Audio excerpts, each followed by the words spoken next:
Anda masih di Beranda Jak TV, Anda masih bisa berpartisipasi di 02151551111. Tema yang kita angkat pada sore hari ini memilih perguruan tinggi ideal. Pak Yoni, kalau memang persiapannya sudah dilakukan sejak sekarang, mulai dari pendaftaran, nanti kalau yang mungkin lulus UN, bisa langsung daftar ya Pak ya? Langsung bisa daftar. Ini juga pertanyaan, apakah negeri menyediakan beasiswa? Memang menyediakan beasiswa, tapi bagaimana caranya untuk membidik anak-anak yang mungkin memiliki kemampuan akademik yang bagus untuk kuliah di negeri? Ya, pemerintah sudah 3 tahun terakhir ini ya, termasuk tahun ini yang keempat ini menyediakan beasiswa yang namanya bidik misi, bantuan biaya pendidikan untuk mahasiswa yang tidak mampu. Ya, jadi masing-masing perguruan tinggi sudah punya diberi alokasi dari 500 sampai 1000 lebih ya. Dengan demikian maka setiap siswa yang akan melamar ke PTN manapun jangan khawatir. Yang tidak mampu sepanjang dia memiliki kemampuan akademik yang tinggi, lulus seleksinya, lulus tesnya, kita akan biayai dengan beasiswa bidik misi. Bahkan pada beberapa penelusuran itu kita mengambil sampai ke daerah-daerah yang tertentu untuk menggali mutiara-mutiara itu yang terbaik ya. Dia tidak mampu tetapi dia memiliki kemampuan akademik yang baik gitu. Itu yang kita ini.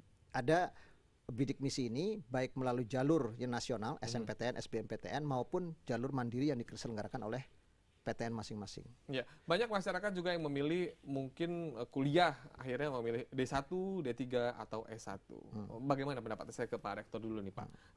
Mungkin ini lebih secara psikologis dan juga orang tua, bagaimana memilih pendidikan yang itu apa D1, D3 atau S1? Iya, jadi harus seperti apa? Pilihan-pilihan pendidikan jenjang atau program-program itu kan memang sangat pertama memang harus betul-betul disesuaikan dengan kondisi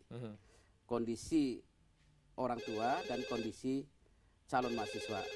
Kondisi dalam arti ada dua, kondisi kemampuan akademik dan juga kondisi mungkin penyelesaian studi.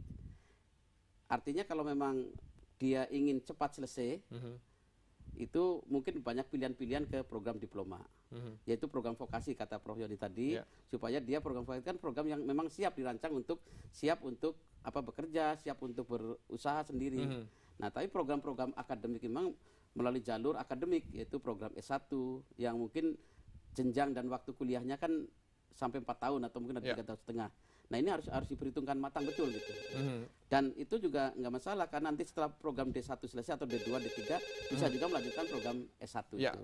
Balik lagi ke pilihan dan tadi kemampuan dan juga keinginan kali ya Pak ya. Diserahkan lagi kepada para pemilih dan juga calon mahasiswa. Saya sapa lagi penelpon sudah masuk. Selamat sore. Ya, selamat sore. Selamat sore. Ya, dengan siapa di mana? Ini dengan Ferawati di Tangerang Selatan. Ya, ada pertanyaan atau komentar Ibu, silakan. Iya, mau mengomentari. Sebelumnya saya ucapkan apresiasi untuk Prof. Yatno dalam pengelolaan aktivis. Tapi ada beberapa hal yang ingin saya tanyakan. Yang pertama berkaitan dengan terakhir yang disampaikan tadi, berkaitan dengan mekanisme konversi di swasta. Ketika pada saat D3 tentunya kan lebih ke arah praktis siap kerja. Kemudian ketika dia berpindah pada S1, bagaimana mekanisme konversinya supaya tidak banyak SKS yang terbuang. Itu yang pertama. Kemudian yang kedua adalah berkaitan dengan banyaknya perguruan tinggi swasta yang suka agak nakal, tidak mencantumkan akreditasi izin operasional, sehingga banyak mahasiswa yang dirugikan pada akhirnya.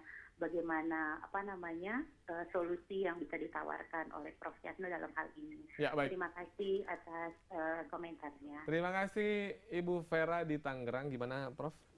Ya, jadi ini sangat bagus dan sangat kritis ini. Jadi memang kita perguruan tinggi swasta juga harus punya integritas dan punya komitmen. Jadi kita apalagi namanya lembaga pendidikan tinggi kan. Jadi kita memang harus bisa memberikan layanan yang terbaik kepada masyarakat. Dalam arti bahwa kita memang harus jujur bahwa pertama tadi terkait dengan pilihan-pilihan perguruan tinggi, banyak perguruan tinggi yang nakal, yang tidak mencantumkan akreditasi, tidak mencantumkan izin, itu nggak bisa lagi karena nanti lulusannya itu nanti kalau tidak punya akreditasi itu kan nggak bisa lakukan itu. Apalagi nanti setelah berlakukannya Undang-Undang 12 tahun 2012 tentang wajib akreditasi. Tidak akreditasi itu tidak bisa menyelenggarakan proses pendidikan dan tidak boleh mengeluarkan ijazah. Nah, jadi maka pilihan ideal kalau masyarakat atau calon mahasiswa mau masuk perguruan tinggi swasta khususnya, tanya dulu perguruan tinggi ini punya izin nggak, punya akreditasi atau tidak, dan minta mana akreditasinya.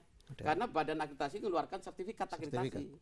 Dan biasanya perguruan tinggi yang bagus itu sertifikat akreditasi itu dipasang dan dimasukkan di leaflet dan macam itu, lalu bisa dicek. Lalu di tiap lulusan itu ijazahnya dicantumkan, ya terakreditasi oleh Badan Akreditasi Nasional dengan nomor SK nomor sekian. Ini yang harus jadi pilihan ideal itu. Pertama, orang tua, masyarakat kalau milih perguruan tinggi, tanya dulu perguruan tinggi ini punya izin atau tidak. Karena Undang-Undang nomor 12 ini nanti akan menegaskan ya Pak, dari perguruan tinggi yang nakal ini untuk nanti kalau masyarakat sudah masuk ke perguruan tinggi, akhirnya ijazahnya tidak diakui, itu akan merugikan masyarakat sendiri ya Pak. Nah, itu yang pertama. Yang kedua, terkait dengan konversi. Ya memang ada jalur yang namanya konversi dari program D1 atau D2, D3 bisa ke S1. Tapi supaya tadi kan dipertanyakan supaya kreditnya itu tidak mubazir, tidak akui. Pertama juga harus masuk dia D3-nya komunikasi, harus masuk S1 komunikasi supaya sejalur, sehingga nanti angka kreditnya itu ininya tidak kurang. Tetapi juga kita perguruan tinggi juga perlu meneliti bahwa kedalaman materi yang ada di D3 dan S1 itu juga berbeda. Nah, mungkin di D3 itu 4 SKS, bisa saja nanti di S1-nya 2 SKS karena kedalaman materi ini. Jadi karena yang D3 kan pada praktisi-praktisi, sedangkan nanti pada S1 kan banyak kaitannya dengan akademik, sehingga mungkin akan kurang, tetapi kalau satu jalur masih pengakuannya masih banyak gitu. Masih ada segmen selanjutnya pemirsa, Anda jangan kemana-mana karena Beranda akan kembali setelah yang berikut ini.